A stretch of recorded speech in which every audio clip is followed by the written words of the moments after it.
আসসালামু আলাইকুম, শুভ সকাল। কেমন আছেন সবাই? আমরা যারা এখন ফেসবুকে কাজ করতেছি সবাই একটা হতাশায় ভুগতেছি। বিশেষ করে যারা কন্টেন্ট মনিটাইজেশন পাইছে তারা কিন্তু সবচেয়ে বেশি হতাশ। কারণটা কি বলেন তো? কারণটা হচ্ছে কন্টেন্ট মনিটাইজেশন সোনার হরিণ পাওয়ার পর থেকে কিন্তু ভিডিও সহজে আমরা যারা ছোট কন্টেন্ট ক্রিয়েটর আছি সহজে আমাদের ভিডিও ভাইরাল হচ্ছে না। ভাইরাল হয়ই না ধরতে গেলে। তাহলে কোনো ভিডিও ভাইরাল হয় না, ফটো থেকে ইনকাম দিচ্ছে, ফটোও ভাইরাল হয় না, টেক্সটও ভাইরাল হয় না। তাহলে আমাদের কি হবে? এখন ভাই আমাদের এই প্ল্যাটফর্মে টিকে থাকতে হলেও অবশ্যই বেশি করে লং ভিডিও তৈরি করা শিখতে হবে। যারা লং ভিডিও তৈরি করতে পারেন না তাদেরকে আমি বলতেছি, লং ভিডিও তৈরি করার সহজ একটা নিয়ম বলে দিচ্ছি।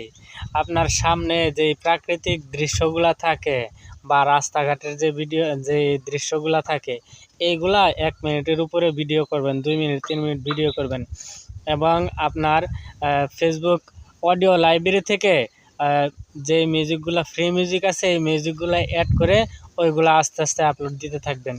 আর একটু চেষ্টা করবেন। আর লং ভিডিও ভাই যদি ভাইরাল হয় তাহলে ভাগ্য খুলে যাবে। লং ভিডিও একবার রিচ করলে, একবার ভাইরাল হলে আপনার পিছনে ফিরে তাকানো লাগবে না। তাই বেশি বেশি লং ভিডিও আপলোড দেওয়ার চেষ্টা করুন। লং ভিডিও কীভাবে তৈরি করতে হয় এই বিষয় নিয়ে একটু চিন্তা করুন। তাহলে কিন্তু এই প্ল্যাটফর্মে এখন টিকে থাকা যাবে।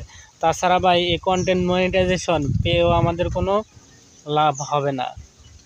সর্বোপরি আমার জন্য দোয়া করবেন। আর পরামর্শটা ভালো লাগলে একটা লাইক দিতে ভুল করবেন না কিন্তু।